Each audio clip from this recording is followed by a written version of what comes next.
everyone. Welcome back. It is time to get some week 3 picks in. I'll be honest, week 2 did not go well. We had a lot of tough beats. We had, Texas Tech, who just couldn't score in the red zone. We got hooked a couple times. It was a rough week, but we're bouncing back. We have a ton of games for week 3. We're going to start with the Thursday slate, go through them real quick, so hopefully you can snag those. They were on the website this morning. Then we'll go Friday, Saturday, and we're going to have an awesome week.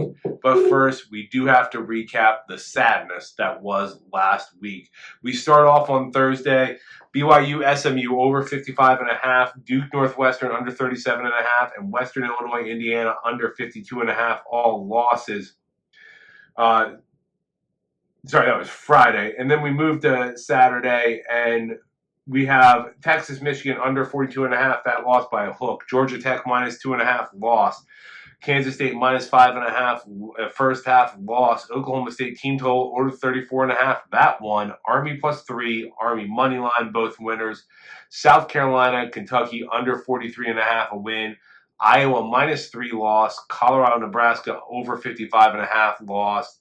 App State, Clemson under 53.5, loss. And Texas Tech, Washington State over 66, lost. Overall, last week, it was a 4-10 week. We were down 6.17 units.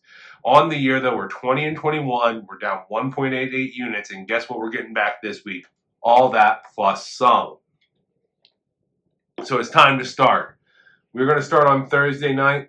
We're starting with Northwestern State and South Alabama. That's our first game on the ticket. Northwestern State offense struggled this year. The majority of their yards have come in huge chunk plays, and the only thing that kept Northwestern State close with Prairie View A&M was big plays. They scored on a 71-yard pass, 55-yard run. They had 2 interceptions returned for touchdowns, and they might get some of those big plays in this game. They're not going to have 4 of them, though. South Alabama has a lot of questions, though. Is Gio Lopez going to play? Is he not going to play? Really, South Alabama hasn't been good this year. This spread's too much. We're going to take Northwestern State plus 37.5, minus 105 on FanDuel. Moving to the other game tonight, Arizona State and Texas State. Arizona State, solid first game and a half. Still, the first game no longer looks as good. Wyoming went on to lose to Idaho. They struggled in the second half against Mississippi State. This game's going to come down to 2 factors. First, Cam Scatterbo. If Texas State struggles against him, Arizona State's going to control the possession and the game. The second's Jordan McLeod. If he continues to spread the ball well and make big plays, he's going to be hard to stop. He's going to make mistakes. Arizona State needs to force him. But I like Jordan McLeod. They were the home underdogs. We took this early this morning. Texas State money line, minus 107 on Ballybet. Regardless of where you can get it, I like Texas State money line. We're going to move on to UNLV and Kansas on Friday. Both teams are going to rely heavy on the run game in this one. UNLV is 3rd in the nation in percentage of plays that are running plays. They're 35th in the nation in rushing yards per game. Kansas is 39th in the nation in rushing yards this year. They have a 50-50 split in rush pass. Problem is, Jalen Daniels has been making a lot of mistakes in the passing game. Capitalizing on those mistakes is going to be huge for UNLV. The UNLV run defense has been better this year. They're 5th in the nation against the run. Kansas is 27th. UNLV is better in the red zone. Kansas has more talent. This game's going to stay close. Kansas already 0-2 against the spread. UNLV 2-0. That continues. UNLV plus 9.5, minus 117 Ballybet. Continuing on Friday night, we have Arizona and Kansas State. I haven't seen anything good from K-State this year on defense. I think they can do a good job on offense, but the defense concerns me. Arizona has a solid offense. They have not faced anyone great this year. Overall, though, I think Arizona has enough talent. They're going to make enough big plays. Give me Arizona plus 7.5, minus 117 on Ballybet. Moving to Saturday, Alabama and Wisconsin. Alabama's the better team here. They have the better defense. They have more weapons overall. Wisconsin, yeah, they're 2-0, but they faced Western Michigan and South Dakota. And at no point in those 2 games did they look dominant. I think Alabama's going to confuse Tyler Van Dyke. We've seen him get confused before. When he played good competition at Miami, he struggled. That's going to be a consistent theme here. Give me Alabama minus 7.5 first half, minus 110 on MGM. Moving on to LSU and South Carolina. South Carolina, big upset last week. Well, not big upset, but big win last week. They beat Kentucky, and that was after an awful performance against ODU. They still may have just faced a bad Kentucky team. South Carolina dominated the Kentucky passing game. They're not going to do that against LSU. If there's a shootout, LSU is going to win it. This is an overreaction line overall. We're going to eat some juice, but I love the play. LSU -2.5, first half -145 Fanatics. Bank on Grant Nussmeier. We got Memphis and FSU. FSU is not only 0-2, they've been favored in both games. They have failed to cover by 22.5 points per game this year on average. If this was the first game of the year, FSU would be favored by 26. One of the major issues has been the run defense. They're 111th in the nation in rushing yards allowed. They're 92nd in yards per attempt. Memphis, 5th in the nation in rush yards per attempt, 24th in overall rushing. This is a must-win for Florida State. But Memphis has been the better team so far. They're going to keep the ball on the ground, and that's been successful against Florida State. I love this. Memphis +7, -115 DraftKings. Got Central Michigan and Illinois. Central Michigan has turned over the ball 6 times against FIU.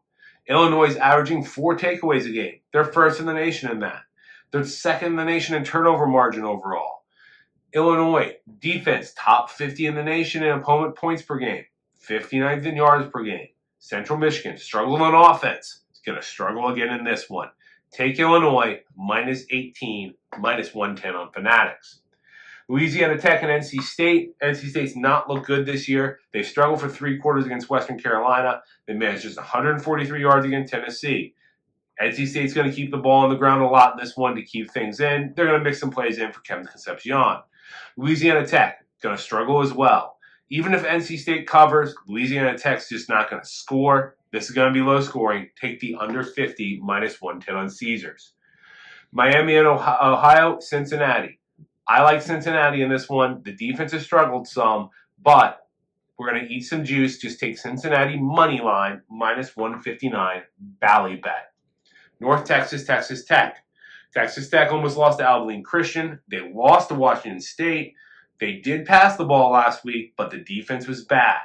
North Texas has been great on offense. They're going to take advantage of a weak Texas Tech defense. North Texas +9.5, -105 on MGM. Purdue and Notre Dame. Notre Dame offense has been bad. That was clear last week. Defense has been great. We don't know a lot about Purdue. I don't think they're going to be good on offense. Let's just take the under 45.5, -105 here. We got the battle for the platypus in Oregon and Oregon State. Oregon defense has struggled against the run this year, 125th in the nation. They're 107th in rushing yards per game. Meanwhile, Oregon State 15th in the nation rushing. Oregon State does not have the level of running back Boise State does, but I like Jam Griffin and Anthony Hankerson. Oregon State +17, -110 Caesars. Apple Cup, Washington State, been solid this year. Washington has just as good. If they can slow down John Batir in the running game, they're going to win this. Give me Washington, -4.5, -110 on Caesars with a good day from Will Rogers. Troy and Iowa State. Troy's not been good this year. The offensive struggles. But if Goose Crowder's back, it should be fine. Iowa looked good on offense for 6 quarters, but it was clear against Iowa State. They figured things out. This is going to be a low-scoring game. Give me Troy to cover, 22.5. They're going to use an Iowa State script in this one, -110 on MGM. Utah and Utah State. Cam Rising out. Utah's going to be a different team. Spencer Petras might be out for Utah State. Let's just make it easy. Under 43.5, -110 MGM. Finally, Kentucky hosting Georgia. Kentucky offense has struggled this year. They did score well against Southern Miss. They struggled heavily to move the ball against South Carolina. They're going to struggle again. This one, they managed just 183 yards against South Carolina. Georgia's going to win. Take the Kentucky team total under 10.5, -135 MGM. We're running out of time. So if you like this content, hit the like button, subscribe, share it with your friends. We're going to see you next time.